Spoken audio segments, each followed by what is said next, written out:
When we think about great artists from British history, we probably think about people like Turner or Constable or Reynolds.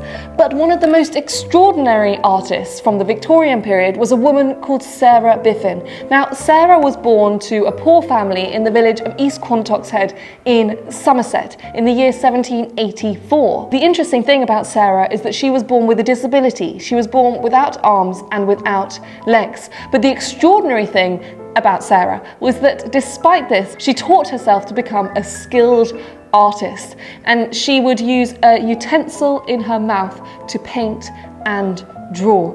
So this work is annotated, drawn by Miss S. Biffin. It reads 23rd of July 1811. And look how exquisitely rendered these feathers are.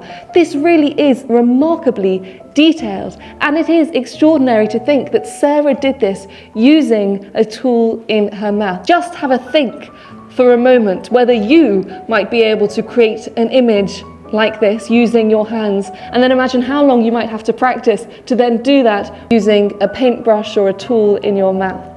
And we've got a few other examples of her feather drawings here. These are part of the collection of the Philip Mould Gallery in London, who recently dedicated an entire exhibition to Sarah's work. So there are also some handbills which advertised her skills on display when she used to travel around the fairs, and there's even a poster which celebrates her as the greatest wonder in the world. Sarah's story, I think, is incredibly inspiring. She is one of the great heroes of Somerset, and the more that I read about her and discover her life, I am amazed by her endless determination and strength of character.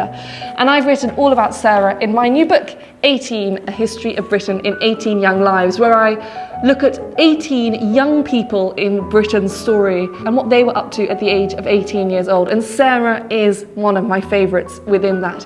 If you'd like to order a copy, please do. There are links in my bio. There are signed copies available. I really hope you enjoy it. I've loved writing about it. I hope it inspires you to visit places like East Quantock's, to come to places like the Philip Mould Gallery in London, where there are all sorts of wonderful exhibitions, but also persuades you that we must champion Sarah Biffin as one of the great artists in British history.